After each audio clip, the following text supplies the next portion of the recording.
Fala pessoal, estamos de volta com mais um Fala Doc Podcast. Eu, Deusdedit Brandão, tô aqui com meu amigo Ricardo.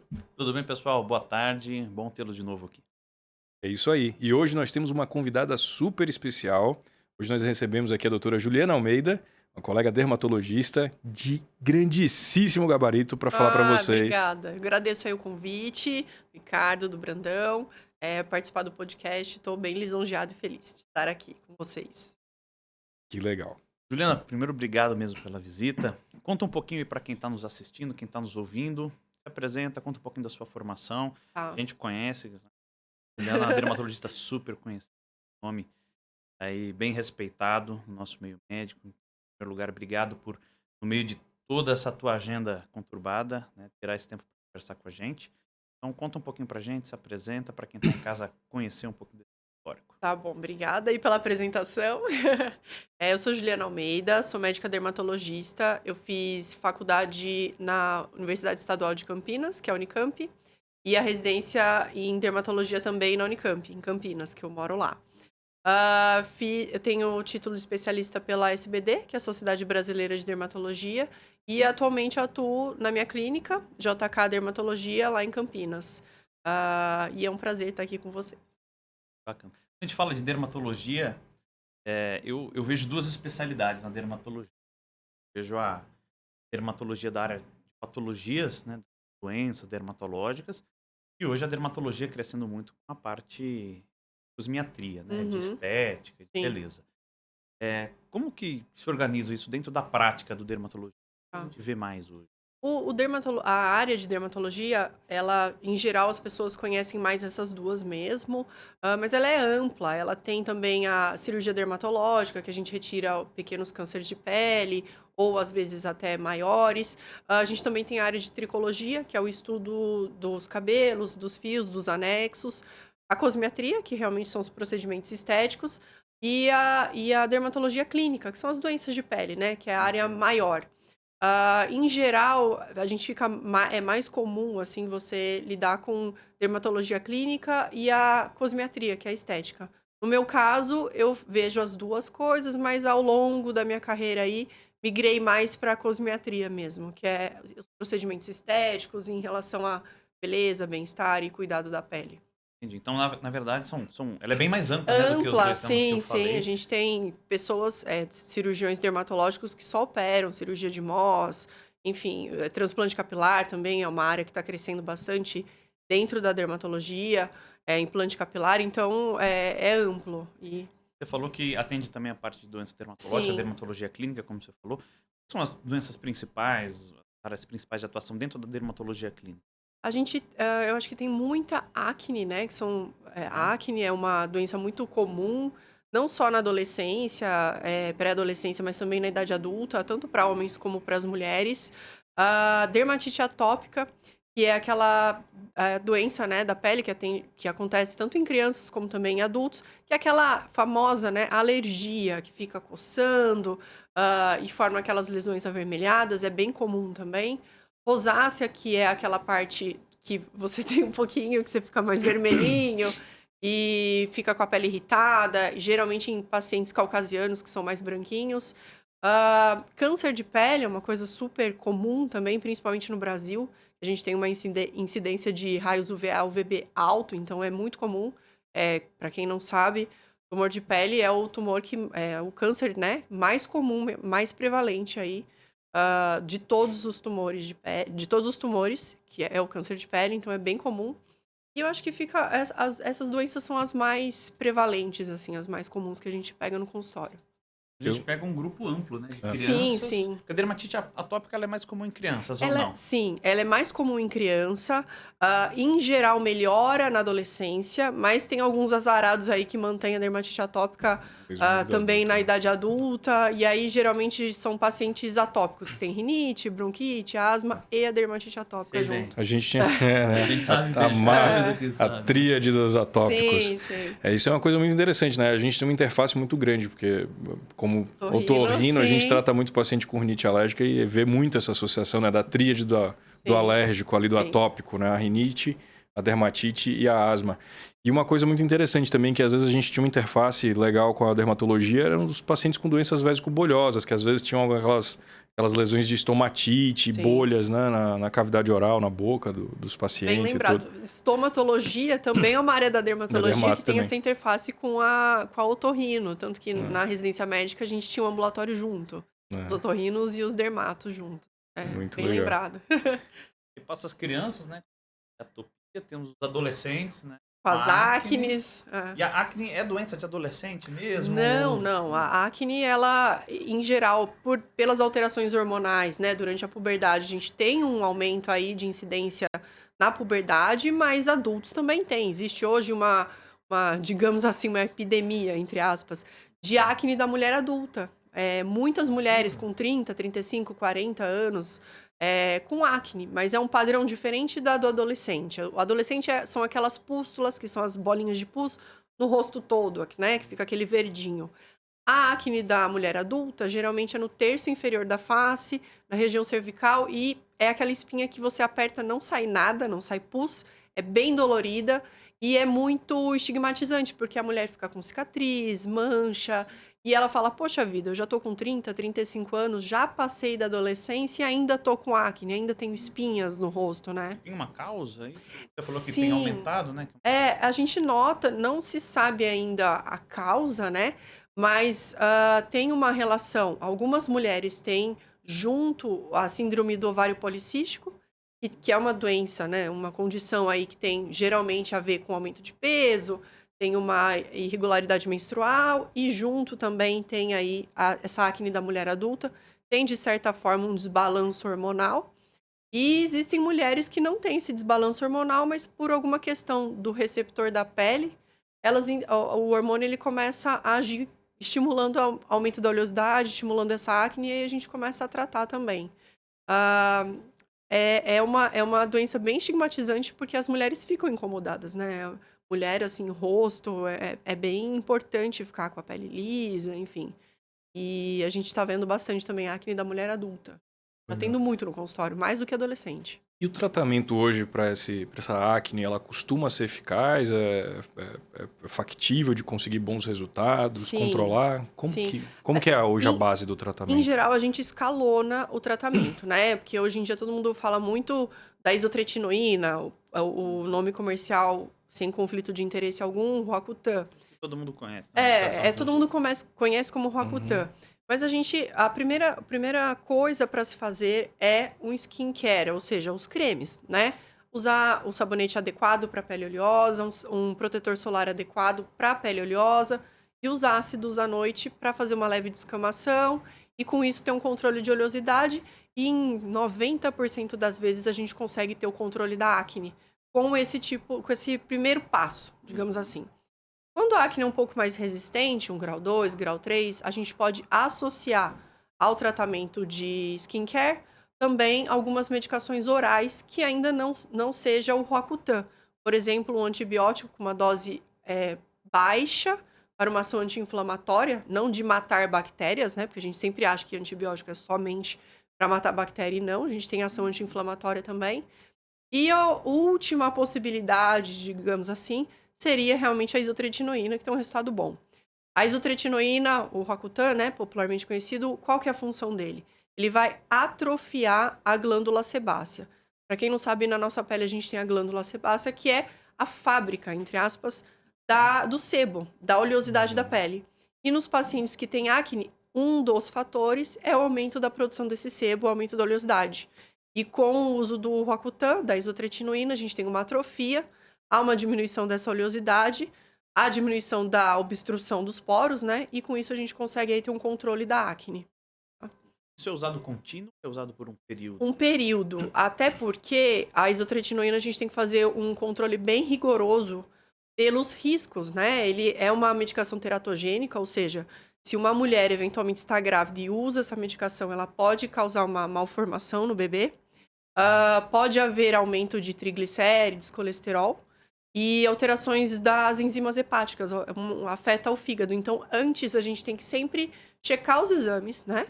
Ver se você tem aí condições hepáticas, se não tá grávida e tudo mais. E mensalmente a gente colhe os exames para acompanhar. Então, não é uma medicação tranquila, que dá para ser... Não é uma indicação que qualquer um pega, começa a usar, não. tem que ter um controle rígido. Rígido, além de você ter também um paciente consciente, né? Que vai fazer os exames, que vai diminuir a ingesta de álcool, para poder realmente usar a medicação.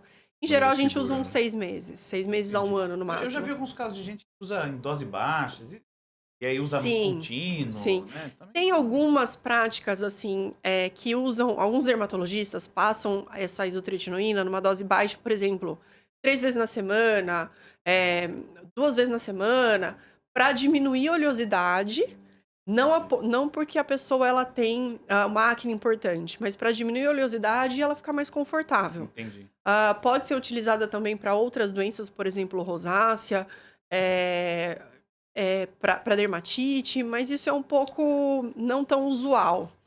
Eu sou um pouco resistente a usar essas medicações para essas práticas, né, não tão impactantes na vida, pelos riscos. Tem uma coisa que a gente vê, às vezes, na otorrino tem um pessoal que faz a parte de cirurgia plástica facial, assim como os cirurgiões plásticos também fazem, né? Muita rinoplastia. Sim, para afinar a pele, né? Exato. Só comentando pro pessoal em casa, às vezes o paciente tem uma pele um pouco mais espessa, mais oleosa e tudo, e o resultado estético ele não é tão adequado, porque quando você faz uma rinoplastia é como se você estivesse modelando debaixo de um cobertor, né? Ou debaixo de uma coberta ou de um lençol. Quanto mais fino é esse lençol, essa capa, essa cobertura, mais bem definido você consegue ter um resultado ali. Então, se você tem uma pele muito grossa, é como se você estivesse moldando alguma coisa debaixo de um edredom bem grosso. Então, você não consegue ter uma definição legal. E os colegas, às vezes, usam isso para poder afinar, entre aspas, essa pele, deixar ela menos espessa e conseguir um resultado estético um pouco melhor. Você vê alguma implicação nisso? Ou alguma... Eu tenho colegas, inclusive cirurgiões plásticos, que fazem rinoplastia e têm essa prática. Eu acho que é um período curto, não haveria problema, mas é super importante lembrar de colher os exames, né? Se for uma mulher... Esse monitoramento. Sim, você ter esse respeito com a droga, digamos assim, né? Porque não é porque vai ser um tempo curto, e se ela estiver grávida, né? Sim. E se ela não usar método anticoncepcional, se ela tiver, sei lá, uma hepatite aí que você não sabe. Exato. Então, não há problema desde que seja feito esses exames prévios, assim. Eu acho que não teria problema. Legal. E aí, seguindo a faixa etária, já que a gente começou aí falando da evolução da dermatologia ao longo da vida, né? A gente tem das doenças mais comuns na terceira idade, né? Você falou do câncer de pele, que é o câncer hoje mais prevalente. Sim. Na terceira idade, o que a gente mais vê em relação a doenças realmente é o câncer de pele. Hoje em dia, uma pessoa de 60, 70 anos... Na juventude, ela não teve orientação do uso do filtro solar. Na verdade, nem existia no mercado, na época de juventude deles, filtro solar. O filtro solar era chapéu. E olhe lá, né? Olhe lá. Eu vejo assim, eu recebo pacientes de 60, 70 anos que me falam, doutora, quando eu era jovem, eu usava óleo de urucum, Coca-Cola e... óleo Johnson para me bronzear. Âncora. Exato. Poxa vida, quando eu era criança, eu me lembro que o filtro Sandal, sem conflito de interesse, era 5, 15. Exatamente. E Caladril era para todo mundo, que era aquele líquido rosinha para aliviar a queimadura. Exato.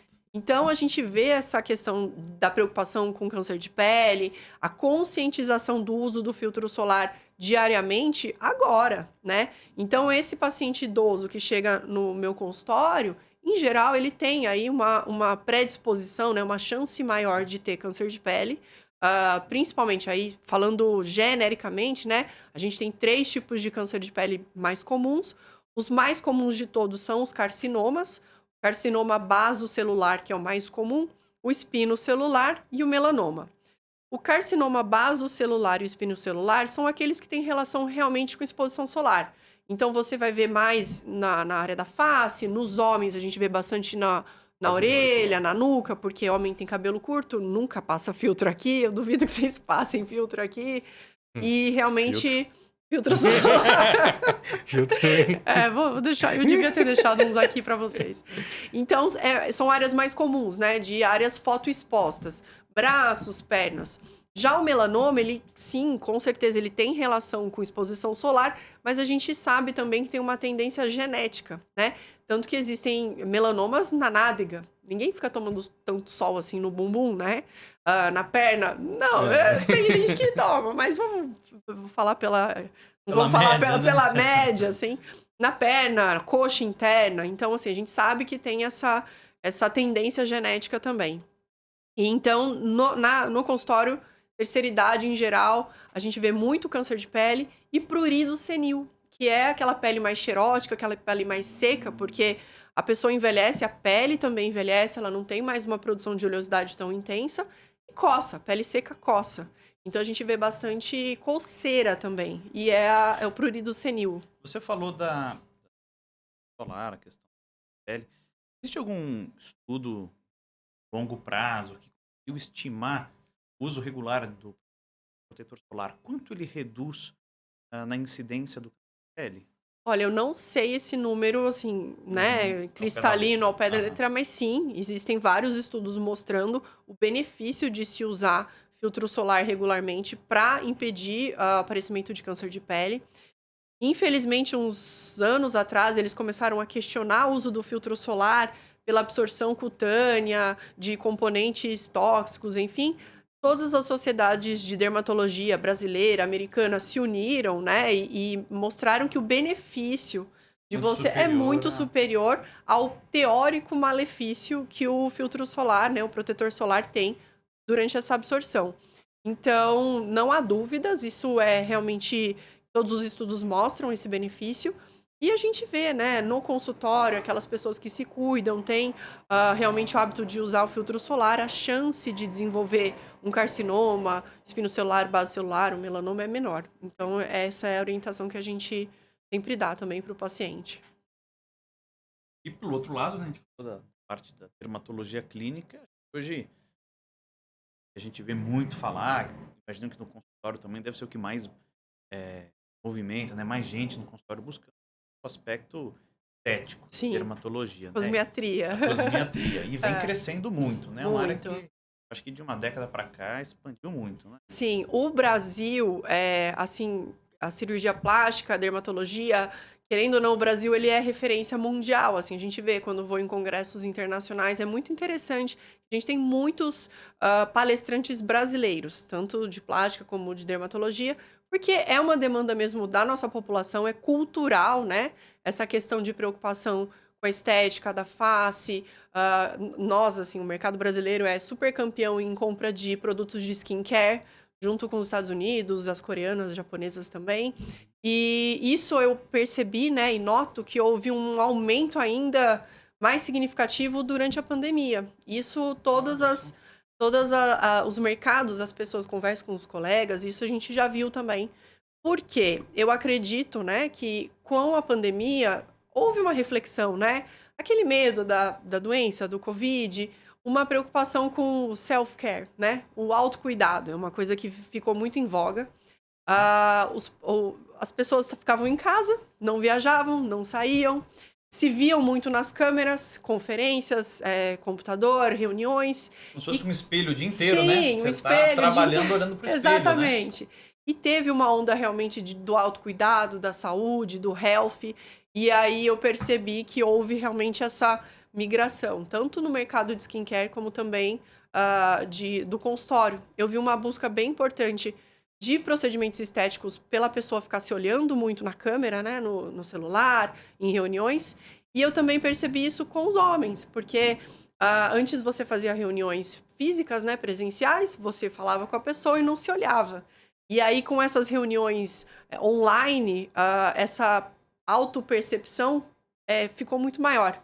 Então, essa busca também aumentou, percebi isso. E tem um detalhe, né, também que, assim, não só aumentou a autopercepção do indivíduo, porque ele está se vendo o tempo inteiro, mas também, às vezes, a percepção pode estar um pouquinho distorcida. Totalmente, sim. Tem alguns trabalhos que correlacionam o aumento desse uso das câmeras frontais do celular, que acabam tendo um ângulo mais aberto. Ele, de certo modo, distorce um pouquinho ali a tua imagem, né? Por exemplo, na minha área, que eu vejo muito paciente que começou a queixar que nunca achou o nariz feio, começou a usar a câmera do celular o tempo inteiro, enfim, para videoconferência, vai, poxa, meu nariz não é tão legal, queria operar o nariz. Uhum. Eu tenho vários colegas que aumentaram muito a demanda por cirurgia plástica, né, de nariz, Sim. no período de pandemia, né? E muito associado a isso, né? Sim. Acho que na tua área também. Também. Né, vai muito... É engraçado, eu falo isso para os pacientes, assim, eles falam, nossa, eu tô horrível, eu tô acabado. Mas eles fazem, é bem isso, é a angulação, a distância. Geralmente no computador é o quê? Você tá com a cabeça abaixada, com uma luz de cima que faz um sombreado. Então, assim, nem Gisele Bündchen vai ficar bonita nesse ângulo, gente. Então, realmente, essa percepção, ela aumentou. Claro, é super válido você buscar melhorar a autoimagem, mas eu sinto que teve também esse aumento nas redes sociais, por conta das reuniões. E atualmente as redes sociais, né? Entrando aí no que você estava falando, do dismorfismo, né? De você não ter essa percepção. As redes sociais hoje Instagram, antigamente Snapchat, TikTok, você tem muito vídeo, né? Se filmando, muita selfie. E você vê também muito filtros de Instagram, que também causam talvez um incômodo. Nossa, olha, esse filtro aqui eu fiquei bem, então essa é a realidade que eu quero, né? E isso é uma coisa muito, muito, muito frequente, né? Você vê, às vezes, as pessoas, principalmente mulheres, que usam filtro para gravar um vídeo, para tirar uma foto, e elas se sentem incomodadas porque elas queriam ser como aquele filtro que elas utilizaram. Exato. E aquilo passa a trazer um transtorno, até um fardo psicológico mesmo para a pessoa, porque ela fala, poxa, eu quero ser bonita igual naquela foto, igual naquele vídeo que eu fiz. Eu não tô daquele jeito. E aí, talvez isso até justifique um pouco dessa busca desenfreada por procedimentos que às vezes passam do limite. Sim.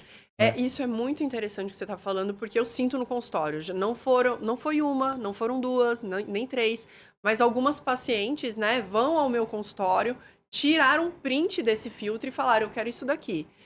Bom, o que o filtro faz, né, em geral? O filtro mais famoso, assim, que todo mundo usa no Instagram. Já testei, eu vi. Ele empina a ponta do seu nariz, então ele deixa seu nariz mais empinado, ele afina o seu nariz, volumiza seu lábio, define melhor seu perfil, tira totalmente seus poros, né? É assim, uma pele real, cílios. Então, assim, é realmente uma modificação que não é real, né? Boneca de porcelana. Exato. E as pacientes chegam e falam, olha, eu quero ficar assim. Eu falei, então, veja, isso é um filtro, ele não existe. Isso é irreal. Isso daqui, ele muda a anatomia do seu rosto. A gente não consegue chegar de forma harmônica. E muitas vezes os filtros não são esteticamente bonitos, né? Sim. É que a gente entra também em outra questão. O dismorfismo corporal e o dismorfismo do que é belo, né? Hoje em dia, o que é belo, que a gente vê bastante de padrão, de beleza, ela tá tem totalmente várias distorcida. nuances e alguns ainda que chamam atenção, porque Sim. não é uma coisa tão comum, né? Beleza que seria algo de senso comum, né? É bonito, não é bonito? Feitos hoje, realmente, algumas coisas estão sendo feitas até de procedimentos estéticos que, né, assim, são no mínimo questionáveis, né? Isso também é importante. Hoje em dia eu vejo as jovens, né, as meninas jovens, até as mulheres mais maduras, a gente é bombardeada com uma estética que ela é um pouco artificial, né? E você acha aquilo como padrão de beleza. Obviamente, o belo, ele é mutável, né? Na Renascença, uma mulher mais gordinha, que hoje não seria esteticamente, mas, assim, isso muda muito com a cabeça das mulheres. E elas vão ao consultório buscando, às vezes, o exagero, o que não é bonito. E cada vez mais, e cada vez mais. Assim, errou a mão, né? Errou a mão. Começou a mexer e perdeu o senso, né? O que eu vejo muito no consultório, assim, no meu, pelo menos, as pacientes, elas são bem centradas. E, aliás, elas me buscam pela minha ponderação. Eu não gosto de boca volumosa, muita definição. Eu sou bem pro natural. Mas o que eu vejo, assim, é que as pessoas fazem o procedimento, veem que melhora, e acham que fazendo mais vai melhorar ainda mais. E não é verdade. Exato. Não é quanto mais, melhor. Se você passa da mão, passa do ponto, você fica realmente deformado. E isso a gente vê, né? Teve... Fica exagerado, né? Fica exagerado. O belo é por natural recato. É uma bela definição, Isso, então, hoje em dia a gente tem que ter um pouco desse cuidado em relação tanto à mentalidade do paciente, em relação ao belo, à ponderação, e também nós, como médicos dermatologistas, eu me enxergo um pouco também como uma pessoa que tem que frear e falar não. É minha obrigação falar não, não precisa. Você tem que ter a responsabilidade de estabelecer o limite. Falar, olha, exato. a partir daqui, Sim, né, exato. não faz sentido. Ainda bem, né, que as minhas pacientes, elas confiam, né? Às vezes falam, eu quero mais boca. Eu falei, olha, não cabe, né, proporcionalmente e tal, ok. Claro, existem pacientes que querem e vão pulando de galho em galho, sabe? De médico em médico. E esse é o grande problema. Exato, acho que esse é um ponto que você tocou que ele é bem importante, que eu acho que na prática médica é importante a gente entender o que você está prestando ali. Quando a gente fala que o paciente passa numa consulta, então você está fazendo uma consultoria, né? Você está buscando o que é melhor. E é diferente de uma venda, né? Então uma consulta é diferente de uma venda. O médico que tem compromisso ético, moral e se preocupa com o paciente, ele tem que entender aquilo como uma consultoria. Sim. Né? E não como uma venda. Vamos fazer mais um botox, mais um preenchimento, mais um procedimento de algum tipo. Existe o que é benéfico, né, dentro de um conhecimento. Sim. E o que é passar do limite. Então, isso que você falou, que é importante saber falar não, Sim. né, para o seu paciente. Essa acho que é uma grande diferença de quando a gente enxerga como paciente ou como cliente. Com certeza. Né? Com Assim, certeza. é o momento de falar não. Isso é muito difícil. E tem paciente que às vezes não entende essa relação entre o médico e o paciente. Não é uma relação de venda, né? É uma relação de confiança, é uma relação de consultoria. Né? O médico ele tem que estar ali para prestar o atendimento dentro do que ele entende, do ponto de vista técnico, como o melhor para aquele paciente. Né? Isso é uma dificuldade. Será que é por isso, talvez, que muitos procedimentos hoje são feitos por profissionais de áreas paralelas da saúde, ou às vezes pessoas que nem têm formação na área da saúde? Será que é uma dificuldade, às vezes, que o médico, às vezes, talvez esteja colocando um limite técnico, ético, ou de senso de saúde, e que às vezes a gente não vê isso em algumas outras áreas? Olha, eu entendo. Eu acho que tem várias nuances nessa, entre aspas, invasão aí de áreas não médicas realizando procedimentos médicos. Porque, para mim, um injetável, um procedimento de cosmetria, né? Um preenchedor, um botox, um laser, isso é um procedimento médico, né? Porque para eu intervir na sua pele, eu preciso ter estudado a sua pele, feito medicina, ter me especializado, não feito apenas um curso de 1 mês, 2 meses, ou no final de semana, né? Que a gente sabe isso. Fiz pós-graduação em tal coisa.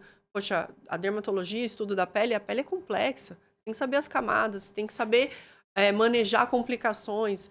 Você tem que saber se o paciente tem no rosto ali um melanoma antes de aplicar um botox, né? A fisiopatologia de todas as estruturas, exato. os tecidos, a vascularização. A vascularização é super importante, ter um estudo da anatomia, porque não é só simplesmente injetar, você tem que saber aonde, os riscos, lidar com eventuais complicações.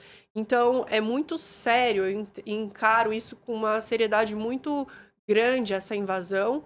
E é importante nós, né, como médicos, a gente está aqui no podcast para realmente informar os pacientes dessa importância de você buscar um profissional habilitado, que fez 6 anos de medicina, de 3 a 6 anos de residência, faz congressos, enfrenta aí uma prova de especialização, né, de título de especialista super difícil, vocês fizeram, vocês sabem que é super difícil, e o comprometimento que a gente tem, né, com as complicações, se elas eventualmente acontecerem. E o que a gente vê são profissionais que não têm esse embasamento científico, não têm esse conhecimento, fazendo padronizações, né? Procedimentos padrões, mandíbula reta, nariz empinado, queixão e bocão. E, poxa vida, você não entendeu, né, como é o envelhecimento da pele, se cabe aquele procedimento no paciente. Por isso que a gente vê e fica aí assustado com os resultados bizarros, né? O mais engraçado é que o nome, né, que isso ganhou hoje, né, que é da harmonização facial. Eu não gosto desse nome. O mais engraçado é que o nome, né, que é o apelido, todo mundo conhece, né, a harmonização facial. Ela começa com a palavra que é harmonização, né? O radical é de harmonia. Quando você fala em harmonia, isso não é uma receita de bolo. Sim, Você particular. Fala em harmonia. Cada paciente é um paciente. Sim. E assim, a boca grande, o paciente talvez fique ótimo, para outro talvez fique horrível. Exatamente. Então, quando a gente fala em harmonia, a gente está falando de um equilíbrio entre os elementos, né? E que vai diferir muito de cada indivíduo. Então, simplesmente, olha, enche a boca, enche o queixo, quadrado, né? Leva aí as bochechas. Isso não é harmonização. Na verdade, Não. deveria se chamar padronização facial. Acho que Exatamente. esse deveria ser o nome. Ó, encher de preenchedor e deixar tudo igual. Vamos fazer uma padronização facial? Vamos ficar igual todo mundo? E essa é uma dificuldade que eu tenho no consultório, porque quando, por exemplo, chega um paciente para mim, eu avalio, falo, olha, seu plano de tratamento. Isso é outra coisa, né? É um plano de tratamento, porque a gente está tratando a pele do paciente, eu me preocupo com a saúde dele. Não é simplesmente te deixar bonito, não é isso. Eu vou me preocupar se a sua pele está fina, então a gente tem que fazer um bioestimulador antes de preencher. Vou ver se você não tem, por exemplo, uma lesão de pele, um câncer de pele, enfim. E quando você fala uma harmonização facial, esse termo ficou popularizado, eu não gosto, porque dá a impressão que realmente é uma receita de bolo, que não é. Cada paciente necessita de um tratamento específico, a harmonia do rosto é particular de cada um, e o senso estético do profissional que está realizando é super importante. E eu sempre falo isso para os meus pacientes, falo assim, olha, é importante você alinhar o seu senso estético com o senso estético do médico parecido com o seu.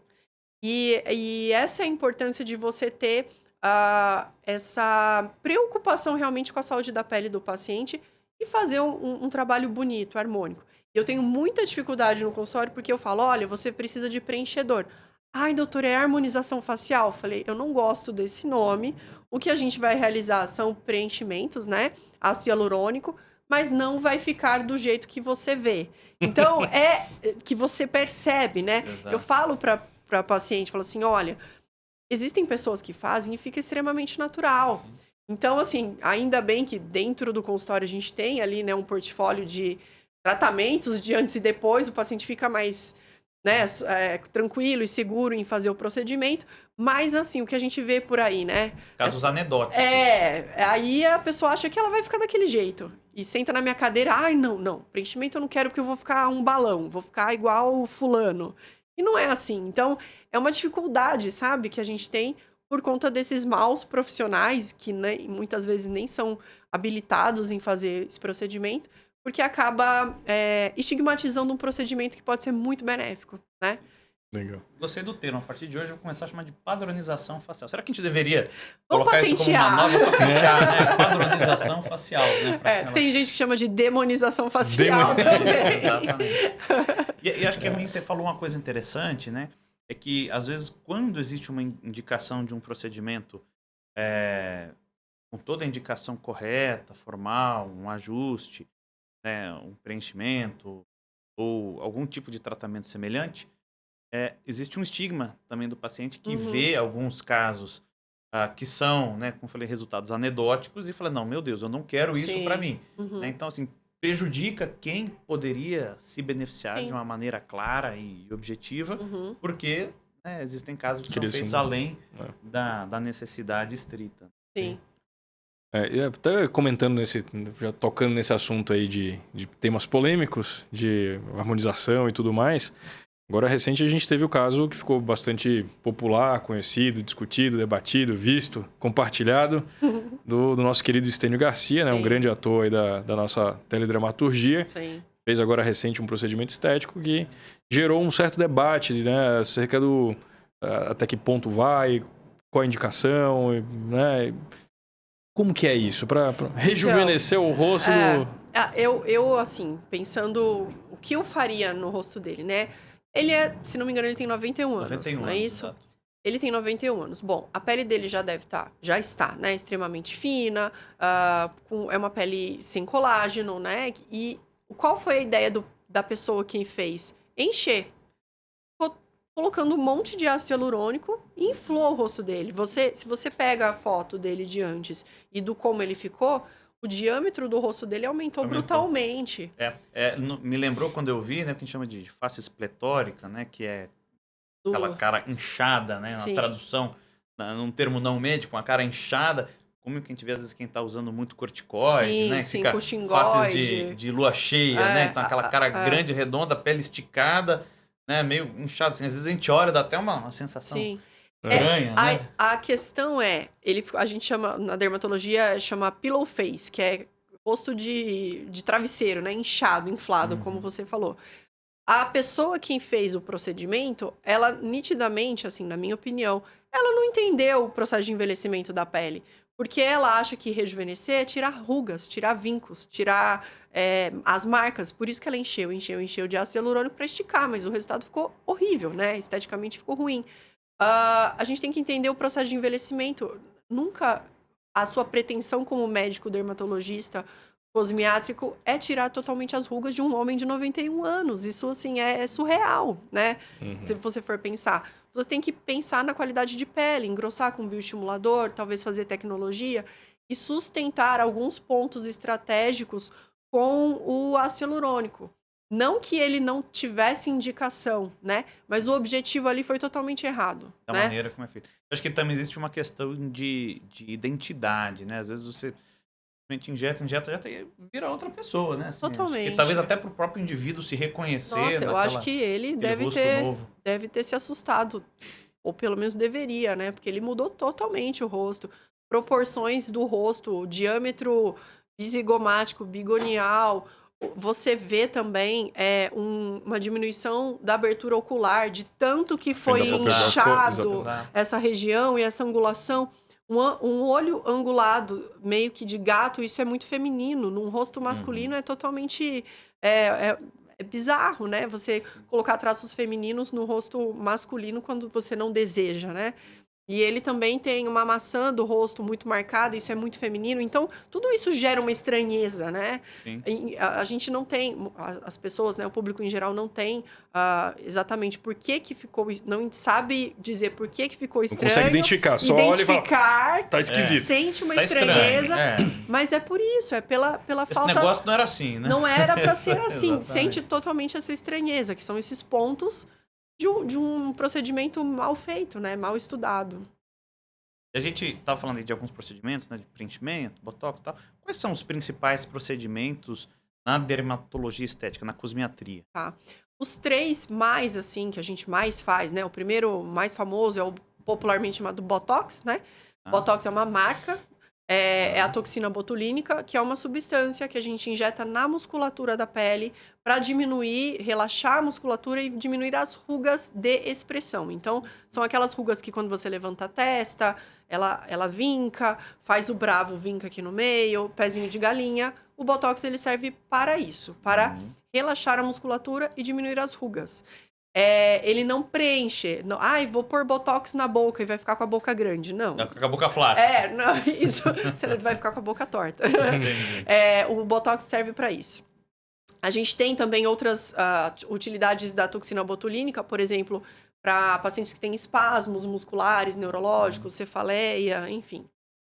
Mas na estética é para as rugas, né? Relaxar a musculatura, Relaxamento de deixar musculatura mais e esticadinho, diminuir, porque ela exato. fica mais... Acho que eu tô precisando mais um pouco de flácida. botox nas Nas costas Você sabe que aqui, tem, né? Tem. As doses são cavalares, mas existe esse A tratamento. gente usa, a fisiatria utiliza muito isso em quem tem membros com espasmos, Sim, né, sim. musculatura. A neurologia, rígida. a oftalmo e a otorrino A também gente usa muito. bastante. A gente usa muito em toxina. glândula salivar, né? Paciente que tem cialorreia, aquele paciente que produz muita saliva e não consegue ficar babando. Sim. Né? Usa para outras questões, por exemplo, como a disfonia espasmódica, que é quando o paciente tem contrações involuntárias ali da laringe durante a fala. Então tem algumas utilizações. Além da Bem toxina interessante. botulínica, que é um procedimento acho que é mais realizado, a gente tem também os preenchimentos, né? Com ácido hialurônico. O ácido hialurônico, para quem não sabe, é uma substância que a gente tem na nossa pele, mas ele é feito, os que a gente injeta, ele é feito em laboratório e a gente coloca no rosto por vários motivos. Para melhorar a olheira, o sulco nasogeniano, que é o bigode chinês, né?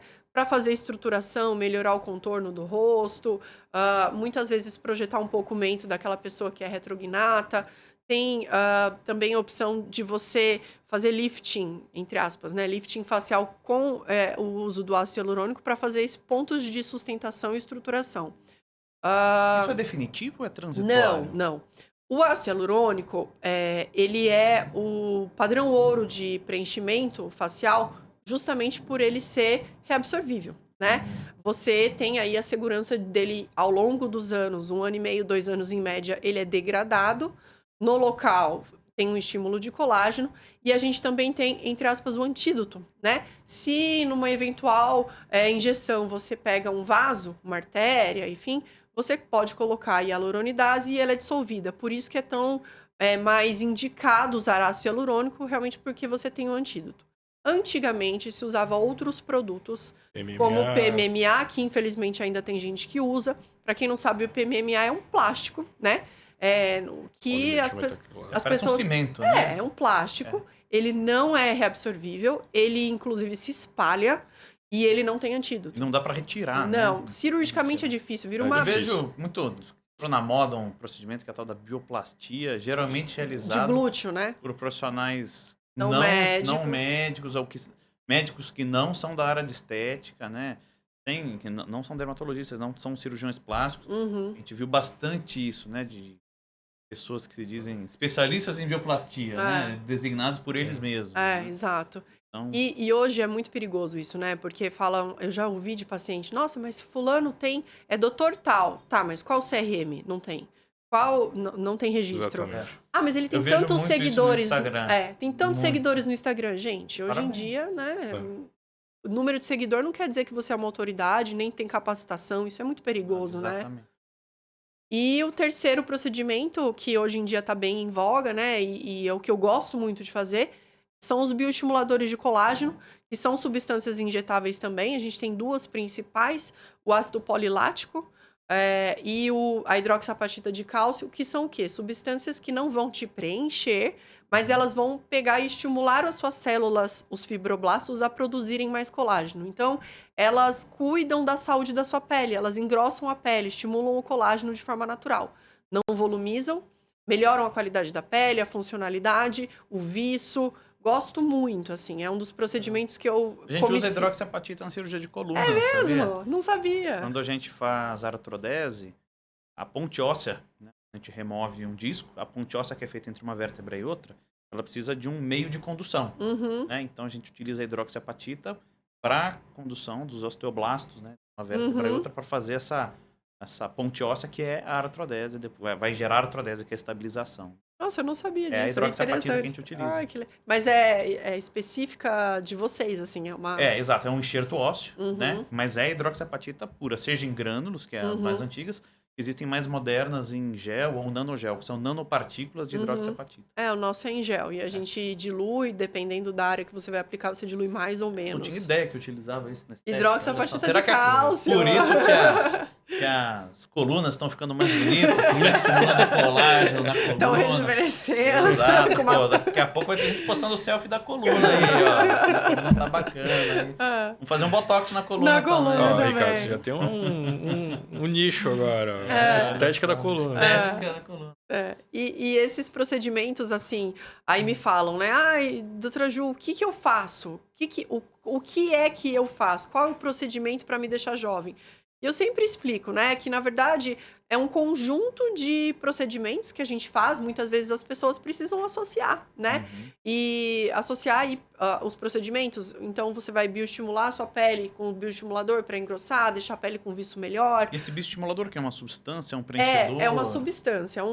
Por exemplo, a hidroxapatita de cálcio é um gel, então você dilui, é um gelzinho branco que você coloca, faz um furinho, um orifício e com cânula, você vai depositando e mistura. Entendi. Ele não preenche, ele não vai mudar o seu rosto, ele vai agir ali, fazendo uma inflamação do bem, que vai acabar estimulando o colágeno. Sua pele vai engrossar. Depois eu te mostro umas fotos para você entender. E você tem um efeito lifting bem natural do rosto. Bacana. Além de espessar a pele, né? E cuidar aí. Por exemplo, seria isso, que eu investiria bem nisso pro Estênio Garcia, que é um homem que tinha a pele muito fina, enfim. Eu vejo muita coisa de ultrassom também, ou ultraforma. Hoje, pra gente o que é isso. Hoje em dia a gente também, além dos procedimentos injetáveis, a gente tem uma gama muito grande de máquinas, né? De tecnologias. Laser, ultrassom microfocado, campo magnético, enfim, várias máquinas que a gente está usando na dermatologia. Bom, o laser, ele já é mais popular, né? A gente tem vários tipos de laser. Laser para mancha, laser para rejuvenescimento. E falando para o pessoal de casa, né? O laser, ele tem vários comprimentos de onda. Cada comprimento de onda tem um alvo. Então, você pode ter um laser mais profundo para fazer um rejuvenescimento e melhorar cicatriz de acne, por exemplo, as rugas.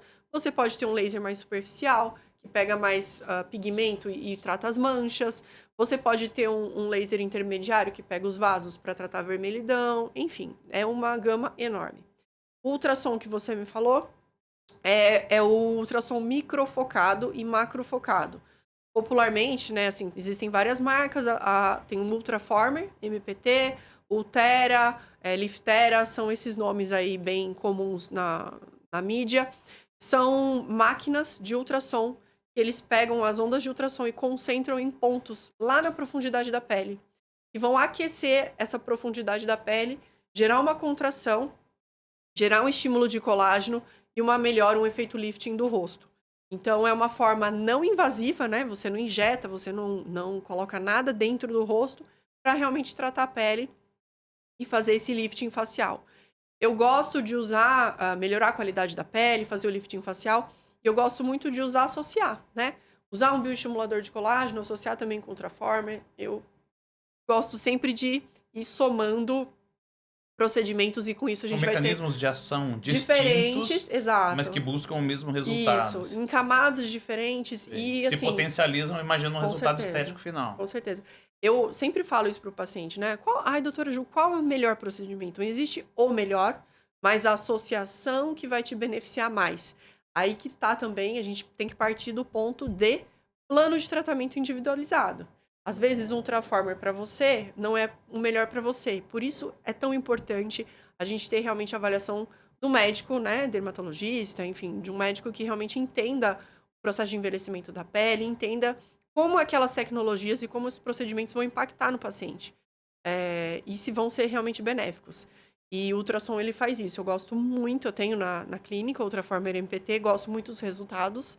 E os pacientes também. E essas tecnologias sempre estão se renovando. Isso é algo que você tem que fazer uma frequência ou é algo que você faz uma vez? É um procedimento que é feito uma vez?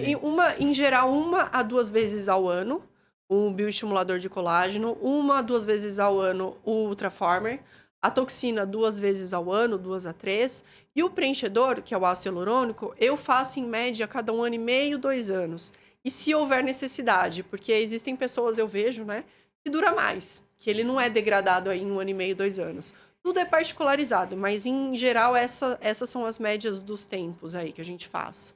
Ô, Ju, Procedimentos. e o laser? O laser, durante um tempo, ficou bem banalizado. O pessoal falava, né, o tempo inteiro você via o pessoal falando de laser. Ele ainda tem espaço? É muito usado? Muito, sim. O laser é que, realmente, assim, a gente tem vários tipos de laser, né? Existe a Ferrari, existe o Fusquinha. Mas o laser, ele age principalmente mais nas camadas superficiais, intermediárias da pele, para melhorar a qualidade de pele. Eu enxergo o laser mais como um aliado nosso para melhorar a qualidade de pele.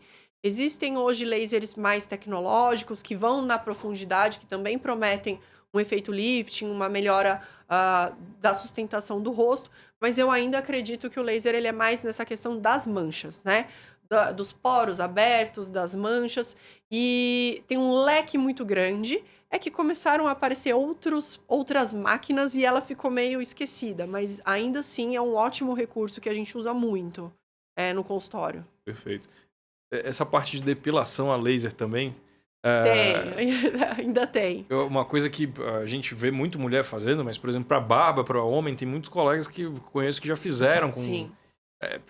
Vale a pena? Dura? Vale. Como é que cresce o pelo de volta? Conta essa história, velho. Tá. É assim, ó. Eu vejo muito homem, principalmente descendente árabe, assim, que tem muita barba e às vezes encrava, né? Fica com aquelas foliculites, com mancha, com marca e dói bastante. E o tratamento da foliculite, que é o que é? A inflamação do folículo piloso, é realmente definitiva, né? O tratamento definitivo é a epilação com laser, né? É você realmente fazer a epilação com laser, que aí esse pelo, ele vai, o bulbo, ele vai morrer, né? Com o raio laser, ele mata esse bulbo pilar, e então ele não nasce mais um pelinho, ele não vai mais encravar, e aí você tem um alívio importante. Porém, é importante ressaltar que a barba, né, principalmente em homens, tem a relação hormonal, e você ainda continua aí, né, tendo hormônio e tal. Então, eventualmente, tem uma volta, digamos assim, do pelo. E aí você tem que fazer manutenção. Então, você faz as sessões, sei lá, 6, 8 sessões, para diminuir o volume importante, né, diminuir bem os pelos ali onde encravam. Mas uma vez por ano, é importante fazer novamente 1 ou 2 sessões para ter essa manutenção. Isso tanto em homem como em mulher, mas em homem principalmente, porque a barba é realmente bastante pelo, né? Mulher faz depilação, axila, virilha e tudo mais, uma vez por ano é importante também fazer essa manutenção. Mas é um ótimo recurso, eu gosto bastante. A Recall, periodicidade. recall Tem aí esse pra recall. fazer. Tem sim, tem. Muito bom. Ju, estamos chegando aí quase no fim da nossa gravação. E sempre na nossa conclusão, nossa última etapa, a gente pede, né? Quadro aqui, que é o Causos do Doc. Ah, Então, sim. todo médico já passou por situações aí diferentes, às vezes engraçadas ou muito peculiares, né? Então a Uhum. gente sempre pede para alguém contar alguma história aí da prática clínica que você acha interessante. Tá bom, então vamos lá. Eu pensei em um caso que eu acho que é bem isso que a gente estava conversando, né? Da estética, da cosmetria e a importância da área médica mesmo, da gente não esquecer da medicina, né? Do cuidado com o paciente. Faz uns 5 anos, eu adquiri a minha primeira plataforma de laser. E uma paciente amiga, ela veio, né? Foi de Curitiba a Campinas para tratar. Ela ficou interessada no laser e fez. E quando ela chegou, ela estava super empolgada, queria fazer o laser, tratar as manchinhas do rosto dela e tal. E eu falei para ela, falei assim, olha, tudo bem, você veio aqui, fiquei super feliz, mas vamos examinar suas pintas do seu corpo, vamos dar uma olhadinha em todas as pintas da pele, né? Ela, tá bom. E geralmente as pessoas não dão tanta importância nesse skin check, né? Que é a checagem das pintas, a checagem da pele. E durante o exame, antes de fazer o laser, notei uma pinta, um nevo, bem escuro na panturrilha direita dela. E eu tinha questionado, falei, olha, essa pinta que tá aqui faz tempo? Ela falou, tá, eu mostrei pra outras médicas, elas falaram que era normal e tal. E ela tá aí. Eu falei, tá crescendo? Tá crescendo. Eu fiquei bem encanada naquela pinta, porque ela tinha um padrão diferente. Era uma pinta bem escura, assimétrica, que destoava das outras dela. A gente fez o laser, fez o botox, mas eu falei, olha, a gente vai tirar essa pinta e a gente vai enviar para o laboratório e ver e analisar.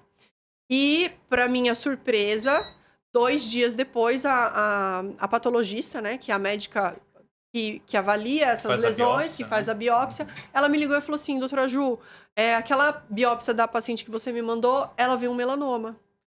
Um melanoma não in situ, um melanoma invasivo já. Então, o melanoma, recapitulando, né, é um tumor de pele grave, e ele dá metástase e ele é fatal, né, se você deixa evoluir. Então, assim, aquilo me assustou um pouco no sentido de, poxa vida, a gente nunca, me reforçou, na verdade, a gente nunca deve esquecer, né, que você como médico, eu como médica dermatologista, a minha obrigação é examinar a pele do paciente como um todo. Se ele veio fazer um botox, se ele veio fazer um laser, a minha obrigação primordial é examinar o paciente, é salvar a vida do paciente. Hoje ela é extremamente grata, todo ano ela me manda presente, ela fica super feliz. E ela, durante o processo, né, de investigação, ela realmente tem uma tendência a ter melanoma. Ela já tirou outros 2. Ainda bem que ela tirou esse tumor, né, esse melanoma precocemente e começou a fazer o acompanhamento, porque isso de fato salva vidas, né? É que eu comentei antes, né? Acho que é a diferença entre procedimento estético, que é uma venda, ou que é uma consulta Exatamente. médica, né? Então, ela vai passando por uma avaliação médica, uma consulta médica, Sim. de um profissional especialista, dermatologista, e que, né, junto com a parte estética, essa consulta ela envolve a parte Sim. de saúde. patologia, Sim. né, de dermatologia clínica. E muito interessante essa colocação da maneira que você falou, porque certamente tem muitos casos semelhantes aí de quem pode ter passado uma avaliação médica dessa maneira e que num check-up, né? Gostei, né? Do termo que você usou, né? O skin check. Skin check. Fez essa avaliação e identificou Sim. essa pequena lesão e retirou. Então, olha o tamanho da mudança na vida dessa Sim. pessoa com uma ação extremamente simples, um exame rápido. Que tal, deveria né? ser feito, né? Deveria ser o cotidiano. E assim, o que me deixa um pouco triste, digamos assim, é que todo paciente meu que chega e é em consulta, eu examino do corpo todo. E eles ficam, nossa, mas não. E assim, eu sempre recebo essa frase. Mas nenhum dermatologista nunca me examinou. Precisa mesmo? Gente, Sim, precisa. Eu preciso te examinar da cabeça aos pés, literalmente. Da cabeça aos pés, couro cabeludo, unha, interdígito. A gente vê melanomas interdigitais, né? A gente vê melanomas genitais. A gente vê em nádega, perianal. Então, a gente tem que examinar. Tem que ver. Isso tem que ser rotina. Você salva literalmente a vida das E às vezes pessoas. você descobre isso, como você falou, num Sim, check-up. sim. Eu sempre conto, eu descobri uma hipertensão muito grave quando eu fiz um exame admissional. Né? Começo da carreira, fui um processo de um exame adicional de uma empresa para trabalhar lá no hospital e mediram minha pressão. Estava muito alta e eu até achei que era brincadeira, né, do colega. Às vezes, né, colega médico fazia uma brincadeira. Não, era descobrir uma pressão alta. Quando é que eu ia fazer um check-up cardiológico, eu tinha 20 e poucos anos, não ia fazer um check-up cardiológico. 20. E no padrão que estava, né, foi uma coisa que, graças a Deus, foi descoberta no momento certo. E que salvou sua E vida, já salvou né? minha vida, Sim. provavelmente. Então, se for assim, está numa consulta dermatológica, né, você marcou, vai fazer, mas eu quero fazer um preenchimento, eu quero fazer um botox, quero fazer... Foi para uma consulta dermatológica, faz a avaliação, Sim, né, sim. passa por todas as etapas certinhos. Sim. E aí isso preenchido, né?